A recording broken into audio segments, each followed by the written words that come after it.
साथियों नमस्कार, कैसे हैं आप सब लोग। मज़ामा केम छो कसा आहेस।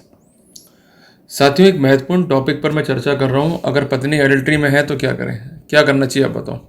आप कुछ कर सकते भी नहीं हो, सिर्फ आप देखते रहोगे और सलाह लेते रहोगे और अल्टीमेटली आपकी पत्नी चले जाएगी उसके प्रेमी के पास में। ज़्यादा आपने पीछा किया तो आज आप देख ही रहे हो क्या हो रहा है, आपकी उल्टा हत्या हो जाएगी। क्योंकि इस देश में कहने को तो रूल ऑफ लॉ है, तो रियल में इम्प्लीमेंट क्यों नहीं हो पा रहा है? क्योंकि इच्छा शक्ति वाले इंसान जो है बहुत कम है। बेसिकली एक छोटी सी बात मैं आपको बताना चाहता हूँ कि मेरा एक एम्प्लॉय था, वो अपने बजट से बाहर जाके जो है कार लिया है। वो कार उसने चलाई 2 महीने, 3 महीने, 4 महीने, अल्टीमेटली वो कार जो है बिकी। कारण क्या था कि जितनी क्षमता थी उससे ऊपर का वो लोड ले गया, तो अल्टीमेटली नुकसान है। तो इसलिए बार बार मैं कहता हूँ, गाड़ी और लाड़ी सोच समझ के लेकर आओ, ये खर्चे बहुत मांगती है मेरे दोस्त। अगर आप कोई चीज़ घर में लेके आ रहे हो और ख़र्चा उसका नहीं उठा पाए, अल्टीमेटली वो चीज़ बिक जाएगी। पर अगर आप घर में जो है लाड़ी लिए है, उसका खर्चा नहीं भी उठा पाए तो उससे कोई दिक्कत नहीं है, वो आपका घर बेच देगी, वो आपको बेच देगी, पर वो पैसा निकाल लेगी अपना। उसके पास टूल हैं फॉल्स केसेस के, टूल्स हैं फॉल्स मेंटेनेंस क्लेम के, और इसके अलावा उसके पास रिसेंट टूल है उसके प्रेमी का। अगर आप उसके रास्ते से नहीं हटे तो वो हत्या भी करा सकती है आपको। क्लियर है बात ये। इसलिए बहुत सोच समझ के रिश्ता करना है, आगे बढ़ना है। मैं बार बार हम लोग जोर क्यों दे रहे हैं कि आप लोग प्लानिंग्स करो, इसलिए हम जोर दे रहे हैं कि आप लोग बच जाओ। पर अभी भी क्या कोई शर्म नहीं कुछ लोगों में कि शादियाँ कर रहे हैं बिल्कुल अनसिक्योर्ड वे में, धुआंधार तरीके से खर्चा कर रहे हैं, अल्टीमेटली बर्बाद भी हो रहे हैं। फिर आप जाते हो एडवोकेट्स के पास में कि साहब फंस गए, हमारी हेल्प कर दो। भाई क्यों हेल्प करें आपकी एडवोकेट्स, आप बताओ ना, क्यों हेल्प करें? क्या कोई गोल्ड मेडल जीत के लाए भारत के लिए आप तो आपकी हेल्प की जाए? कोई ऐसा काम किया हो आपने कि भाई आपको विशेष दी जाए शाबाशी? बल्कि उल्टा आपने खुद को डुबो दिया, अपने परिवार को डुबो दिया, अपने समाज को डुबो दिया और आगे आने वाली पीढ़ी को भी डुबो दिया। तो ऐसे लोगों को तो कोई सम्मान सोसाइटी में देना नहीं चाहिए। क्लियर है बात ये। वैसे भी लॉ पक्ष में नहीं है आपके, ऊपर से काम कर रहे हो अनसिक्योर्ड, और सबसे इंपॉर्टेंट बात फाइनेंशियल मैनेजमेंट ही नहीं है। क्लियर है बात ये। और अल्टीमेटली जो मुसीबत है उससे आप निपटना चाह रहे हो ओनली फ्री ऑफ कॉस्ट। ये चारों चीज़ें आपके लिए घातक हैं। अगर निपटना चाहते हो तो सबसे पहले ये अश्योर कर लो कि जब शादी कर रहे हो तब फाइनेंशियल स्टेटस क्या है आपका। अगर भविष्य में आपके पास लिटिगेशन लड़ने के पैसे नहीं है और आप ये सोचते हो कि आपको जितनी परामर्श है कहीं भी हिंदुस्तान में फ्री में मिल जाए, तो आप शादी मत करना भाई, मेहरबानी करके। क्योंकि आपका यह गलत डिसीजन ना केवल बर्बाद कर देगा आपको, बल्कि आपके परिवार को जो है बर्बाद कर देगा। और सबसे इंपॉर्टेंट बात यह है, फिर बाद में जो है कोर्ट केस होगा, आप पर लगेंगे आरोप, आप लड़की पर लगा दोगे आरोप, अल्टीमेटली लड़ नहीं पाओगे, फिर आप कर जाओगे सरेंडर। और आप जैसे कमज़ोर इंसानों के सरेंडर करने से प्रभावित होता है मेन साइड। फिर लड़कियां हंसती हैं, वो कहती हैं कि साहब देखो हमने केस कर दिया, लड़का जो है झुक गया। वो झुका नहीं है, वो तो वैसे ही झुका हुआ है, आराम से झुका हुआ है। क्लियर है बात ये। इसलिए जब तक आपके पास अपनी रीढ़ की हड्डी सीधी करने की क्षमताएं ना हो, शादियां मत करो। क्लियर है। अगर झुकी हुई स्थिति में शादियां करोगे तो बहुत दुख पा जाओगे, कोई फायदा जो है आपको नहीं होने वाला है। अब साथियों, अगर लड़ने का शौक है, जिन लोगों ने प्लानिंग्स कर ली उसके बावजूद भी जो है धोखा हो गया, तो लड़ने की स्थिति क्या है, समाधान क्या है, उस पर अपन जो है चर्चा करते हैं। सबसे पहली बात यह है कि आप जब भी शादी करो प्लानिंग जरूर करो। प्लानिंग में लड़की का बैकग्राउंड चेक करो। और मैंने इसलिए बनाए हैं करीबन 100 क्वेश्चन जो आपको पूछने हैं प्राथमिक तौर पे, और ये पूछने आपको लिखित में। अगर अब भी शर्म कर ले तो फूट जाएंगे गर्म आपके। फिर मत कहना कि हम लोग बर्बाद हो गए, हमको चक्कर काटने पड़ रहे हैं जी, धोखा हो गया जी, और ये हमारे साथ क्या हो गया, हमने किसी का बुरा नहीं करा। अरे आपने किसी का बुरा नहीं करा, इसलिए साथ में बुरा हो रहा है आपके। क्लियर है बात ये। और सबसे महत्वपूर्ण बात, अगर वो 100 प्रश्न आपने दाग दिए होते ना, तो आज जो है आप दागदार नहीं होते। क्लियर है बात ये, आपकी लाइफ बर्बाद नहीं होती। और उसके अलावा लड़की का जो जनरल बैकग्राउंड है, उसका जो फैमिली बैकग्राउंड है, सोशल बैकग्राउंड है, उसका जो एजुकेशनल बैकग्राउंड है, उसका जो इकोनॉमिकल बैकग्राउंड है, उसको भी चेक करना है। अगर ये चेक नहीं करा तो आप हैं अगले विक्टिम इस बीमारी के। एडिल्ट्री देखो ऑफेंस तो है नहीं, अब लड़की को आप जेल भेज सकते नहीं हो। अगर उसने एडिल्ट्री कर लिया तो हद क्या उखाड़ लोगे उसका, सिर्फ उस पर कोर्ट केस कर दोगे। डिवोर्स चाहिए, डिवोर्स आपको मिल जाएगा घंटे 2 घंटे में, यही आपकी सोच है। कोर्ट जाएंगे जी, पिटिशन डाल देंगे, डिवोर्स मिल गया। एडिल्ट्री को प्रूव करने में आपको लग जाएगा बहुत ज़्यादा दम। कारण क्या है कि ये एक स्पेसिफिक आपका एलिगेशन है आपकी वाइफ पे, और उसको प्रूव करने के लिए आपको एविडेंसेस चाहिए, और एविडेंसेस चाहिए पुख्ता। और सबसे जो प्राइम एविडेंस है एडल्ट्री की वो है इलेक्ट्रॉनिक एविडेंस। भाई ये तो नहीं कि पड़ोसी बताएगा आपको कि देखो हमने आपकी वाइफ को देखा एडल्ट्री करते हुए। भाई कभी देखा कि पड़ोसी ने आपकी वाइफ को कि भाई आपकी वाइफ क्या कारनामे कर रही है घर में? वो तो इलेक्ट्रॉनिक एविडेंस ही हाथ लगती है। कई बार ऐसा होता है कि प्रेमी शूट कर रहा है अपने फ़ोन से, वो फ़ोन जो है बाजार में बिकने चला गया और किसी के हाथ लग गया, वो वीडियो जो है वायरल हो गई, तब मालूम पड़ता है अरे बाप रे ये तो मेरी पत्नी की फ़ोटो है या वीडियो है। या कई बार ऐसा होता है कि वो आशिक जो है फ़ोन को जो है प्रिजर्व कर लेता है और उसमें जो कंटेंट उसको प्रिजर्व कर लेता है। जब झगड़ा होगा और आशिक पार्टी बनेगा एक्सटॉर्शन के अंदर, तो वो डिस्क्लोज कर देगा पुलिस को, देखो भाई ये मैं गलत नहीं हूँ इस मामले में, ये लड़की जो है एडल्ट्री में थी और मेरे साथ जो है ये रिश्ते में रही और इसके फोटोग्राफ जो है सलग ने, मुझे दोषमुक्त करो। क्लियर है बात ये? ऐसे जाती है एविडेंस बाहर। या कई बार ऐसा होता है कि लड़के के हाथ जो है एविडेंस लगी और अल्टीमेटली उसने स्क्रीनशॉट ले लिए, या लड़की के फ़ोन को नीचे रख करके अपना फ़ोन उसके ऊपर रख करके फोटोग्राफ जो है कैप्चर कर लिए, ये वीडियो कैप्चर कर लिया। यही प्राइम सोर्सेज हैं एडल्ट्री के एविडेंस के। देखो हर तरह के एविडेंस में आपको धारा 63 भारतीय साक्ष्य अधिनियम में कंप्लाइज करना पड़ेगा। अगर नहीं करा है तो वैसे मामला जो है बेकार हो जाएगा आपको। और ये टेक्निकल मैटर है, आसान नहीं है इनको डील करना। मतलब आप ये बात समझ लो कि अगर आपको स्पेसिफिक केस लड़ना है तो यू नीड एन एक्सपर्ट। जल्दबाजी में गलत सलत राय ले ली, गलत सलत तरीके से केस को फाइल कर दिया, बहुत जल्दबाजी में आपने जो है प्रोसीड कर लिया तो मारे जाओगे।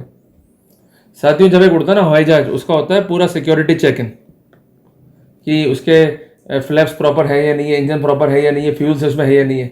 अभी ये सिक्योरिटी चेक इन नहीं हो तो क्या होगा? आपका भी हाल हो जाएगा एयर इंडिया वाला। क्लियर है बात ये? तो इसलिए बार बार आपको मैं कह रहा हूँ, समझाने की कोशिश कर रहा हूँ कि आपको अपने केस का भी चेक इन करना है, प्रॉपर चेक इन। अगर प्रॉपर चेक इन नहीं है तो आप केस को लड़ ही नहीं पाओगे। जो स्टेप मैंने अभी स्क्रीन पे लिखे हैं ना, ये स्टेप आपको सारे वकील बता देंगे, भाई आप तलाक की याचिका डाल दो, आपको हम ये एडवाइस कर रहे हैं, सबूत इकट्ठा कर लो, मुकदमेबाजी करेंगे, इस तरह से आपको जो है एडवाइस किया जाएगा। पर ये सारे स्टेप रॉन्ग हैं। अगर इन स्टेप पर आपने फॉलो कर लिया आप केस पे हार जाओगे। सबसे पहले आपको क्या करना है, लड़की को देना है पूरा मौका, पूरा मौका उसको हम देंगे और उस मौके के तहत हम वेट करेंगे कि वो क्या क्या गलती कर रही है। आप लोग करते क्या हो? कोशिश करते हो रंगे हाथों पकड़ने की। अब अपनी पत्नी को नेकेड देखो किसी के साथ में तो वैसे गुस्सा आपको आएगा। हो सकता है गुस्से में आप उसको मारो, उसके बॉयफ्रेंड को, वो आपको मार दे, तो वैसे आपकी हत्या हो जाएगी। तो रंगे हाथों अपने को नहीं पकड़ना है भाई। जहां एविडेंसेस की स्थिति आनी है उसके लिए क्या करना है, सबसे पहले क्लू चाहिए कि वो एडल्ट्री में है। नंबर 2, एडल्ट्री वो करती कैसे कैसे, उसका मोड क्या है, उस पर रिसर्च चलना है अपना। वो किसी होटल में जा रहे हैं, या वो जो अपना सो कॉल्ड बॉयफ्रेंड उसके साथ में जा रही है, या वो कहीं और उनसे मिल रही है, या आपकी एब्सेंस में वो बॉयफ्रेंड जो है घर पे आ रहा है। अल्टीमेटली आपको अपनी वाइफ को जो है ट्रैक करना है। और ट्रैक करना कोई ऑफेंस नहीं है, बट बेसिकली मेरा कहना है कि जब तक आप उसके विरुद्ध पुख्ता साक्ष्य नहीं जुटाएंगे, वी नीड चेन एविडेंसेस, तब तक आपको राहत भी नहीं मिलेगी। सिंगल इंस्टेंस जो है पर्याप्त नहीं है। वो तो बोलते कि साहब मेरा दोस्त है, मेरे घर पे आया हुआ, क्या दिक्कत है? आपको एक एक चीज़ का जो है एविडेंस उठाना पड़ेगा। उदाहरण के लिए अगर व्हाट्सएप चैटिंग है तो वो रिलीवेंट है, कोई टेक्स्ट मैसेज है तो वो रिलीवेंट है, वो साथ साथ घूम रहे हैं तो रिलीवेंट है, किसी पड़ोसी ने देखा तो रिलीवेंट है। इसके अलावा आपके पास कोई वीडियो एविडेंस आ गई या कोई कन्फेशन नोट आ गया, वो रिलीवेंट है। उसके साथ साथ फिर आपने रंगे हाथों पकड़ लिया तो फिर एक महत्वपूर्ण कड़ी बन जाएगी उस चेन एविडेंस के अंदर। पर सिंगल एविडेंस लिया कि मैंने देख लिया जी इनको रंगे हाथों पकड़ लिया मैंने, तो क्या होगा? कुछ नहीं होगा। इसलिए स्टेप बाय स्टेप हमको काम करना है। और आपको इसलिए बार बार मैं कहता हूँ कि आप विवाह के बाद से ही घर में सीसीटीवी कैमरे लगा के रखो, कॉमन पैसेज के अंदर, वो आप लगाते नहीं हो। आपकी एब्सेंस में कौन आपके घर पे आ रहा है, ये बहुत इंपॉर्टेंट चीज़ें हैं। अपनी पत्नी का एक पोस्टपेड कनेक्शन रखो, वो कहाँ कहाँ कॉल करती है, ये सब मालूम रहेगा आपको। इसके अलावा घर में एक पेट रखो, खासकर जर्मन शेपर्ड। और ध्यान ही रखना कि जर्मन शेपर्ड जो है आपको कॉमन नहीं करना है पब्लिक से। Make him too much dominant, ताकि अगर ये आवारा आशिक कहीं ना कहीं से कूद काद के आ गया तो ये ठिकाना लगा देगा उसको। ये बहुत मोटी मोटी बात है। और आज के टाइम पे सावधानी सुरक्षा है। अगर आपने गलतियां करी तो आप ही मारे जाओगे। और अगर डॉग को छोड़ के आपकी वाइफ जा रही है, क्लियर है बात ये, तब आपको मालूम हो सकता है नहीं पड़े, पर आजकल के कैमरों में एक फैसिलिटी आ रही है जिसको हम बोलते हैं ह्यूमन ट्रैकिंग फैसिलिटी। अगर कोई ह्यूमन जा रहा है, आ रहा है, तो बार बार वो एक कहते हैं ना एक फ्रीक्वेंसी मैप जो है बना देगा, तो उससे मालूम पड़ता रहेगा आपको। और इसके अलावा आपको लगाना है अलार्म डिवाइस। जब भी अलार्म डिवाइस लगेगा, वाइफ बाहर जा रही है, तो बेसिकली जब गेट बंद होगा तो आपके फ़ोन में आएगा नोटिफिकेशन, तो आप तुरंत पूछ सकते हैं भाई तू कहाँ जा रही है। जब वापस से आएगी तब बजेगा अलार्म कि भाई ये वापस से आ गई। क्लियर है बात ये। तो इसलिए हमको आज के युग में अलर्ट रहना पड़ेगा। अलर्ट नहीं रहेंगे तो खुद ही मारे जाएंगे। क्लियर है बात ये। अब कुछ लोग कहेंगे इससे क्या हो जाएगा जी, जो चल रहा है चलना तो चलना, तो फिर होता क्यों भाई। हमने कहीं किस्से ऐसे भी देखे हैं कि लड़का जो है बहुत पढ़ लिख गया, घर में आराम से बैठा हुआ है, एक दिन जो है लड़की का सो कॉल्ड बॉयफ्रेंड आता है, वो हेलो करता है इस लड़के को, हेलो, फिर वो आपकी वाइफ जो है रह जाती है उसको अपने बेडरूम में और आराम से चलता है खेला खाली। फिर वो आता 2 घंटे बाद, yes now I get relax baby, now I am going, और फिर आप देखते रह जाते हो। तो भाई किस मिट्टी के बने हो आप? मतलब क्या इसलिए पढ़ाया लिखाया गया आपको कि जो कुछ भी हो रहा देखते रहो और बन जाओ एटीएम मशीन और पे करते रहो? क्लियर है बात है। अगर आप नहीं चाहते हो कि गलत हो, इसलिए योजना का हिस्सा बनना पड़ेगा आपको। आपको हर एक मूवमेंट पर अलर्ट रहना पड़ेगा। देश में जब हमले होते हैं, खासकर आतंकी हमले, वो क्यों होते हैं? क्योंकि चूक हो जाती है। क्लियर है बात है। अगर आपने चूक कर दी तो बस वो चूक आपके लिए भारी पड़ जाएगी। क्लियर है बात है। तो इसलिए आपको अलर्ट रहना पड़ेगा। अगर आपको लगता है कि मैं खर्चा नहीं कर पाऊंगा, मैं घर की सिक्योरिटी नहीं कर पाऊंगा, मैं डॉग नहीं रख पाऊंगा, अरे सब बेकार की बातें हैं जी, क्या रखा है जी, मैं तो मजदूर रहूंगा कॉर्पोरेट्स का, तो फिर जाके मजदूरी बन जाओ, सेवा में रहो। क्यों? किसी का शादी करने के लिए। देखो शादी एक लग्जरियस प्रोडक्ट है। शादी में होता क्या है खुद मालूम है आपको। आप बनते दूल्हे राजा, आपसे जगह जगह पे नेक जो है लोग मांगते हैं। एंट्री करोगे तो नेक लो, क्लियर है, बैठोगे स्टेज पे तो नेक लो, और जो लड़की की बहनें होती है वो 4-5 खेल खिला के आपसे फिर ले लेती पैसा। तो कदम कदम पर राजा साहब आप जो है लुटते रह जाते हो। क्लियर है। फिर जब खाना खाओगे समूह के अंदर, जब खाना पूरा हो जाएगा तो वो आ जाएगा भाई हलवाई का हेड हलवाई कि भाई ये खाना आप लोगों ने खा लिया, जो है कुछ रखो उसमें 2100-5100 रुपये नेक के। क्लियर है।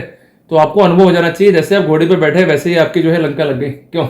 अब उसके बावजूद भी आप कहते हो कि साहब हम कैसे खर्चा करेंगे, हम क्या करेंगे, तो मारे जाएंगे। तो दूल्हे को राजा इसलिए कहा गया कि दूल्हा जो है खर्चा कर सकता है, अदरवाइज उसको राजा कहते नहीं। और राजा का प्रथम कर्तव्य है सिक्योरिटी करना, वो आप करते नहीं हो। भाई कहने को दूल्हे राजा हो पर हो गुलाम। बुद्धि गुलामों वाले रखेंगे कि नहीं साहब माई वाइफ माई लाइफ, इससे क्या हो जाएगा, बच जाओगे। I can not live without my wife, I can not survive without my wife, इससे क्या होगा, कुछ नहीं होगा। इसलिए भाई जग जाओ राजा साहब, अगर नहीं जगे तो मारे जाओगे।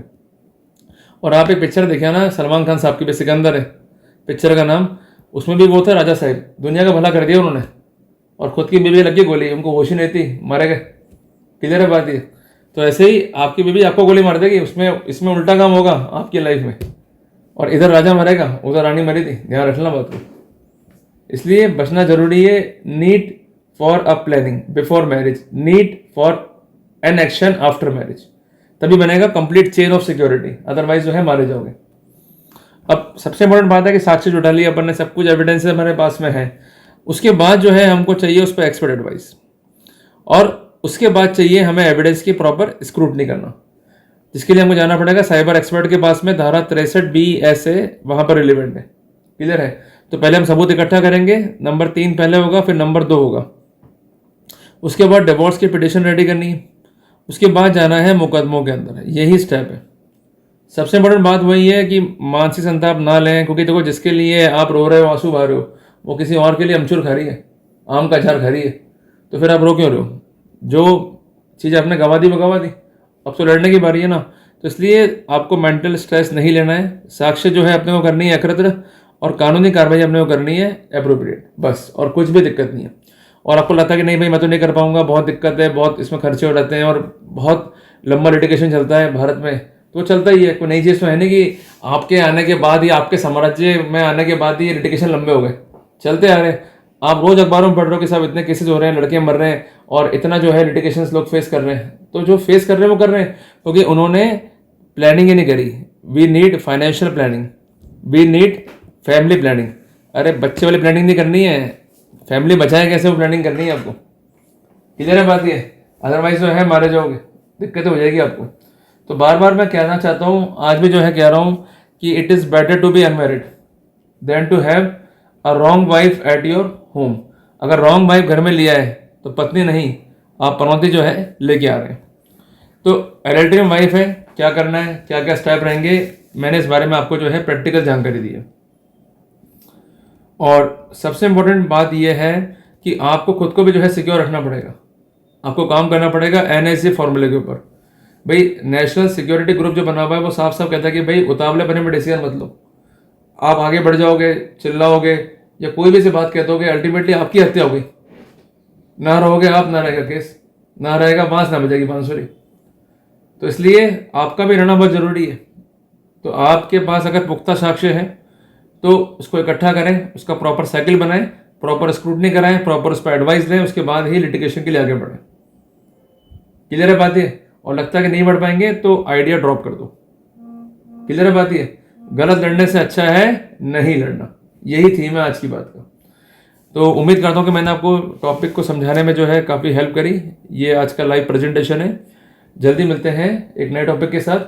और कोई भी क्वेरी आपकी है तो आप लिखें कमेंट बॉक्स में, बेझिझक लिखें। क्लियर है? उसका भी आपको उत्तर मिलेगा और कोशिश करेंगे उस पर रिसर्च करके कोई टॉपिक को रिकॉर्ड करने का प्रयास करेंगे। क्लियर है? तो जल्दी मिलते हैं एक नए टॉपिक के साथ। टिल देन जय हिंद, जय भारत।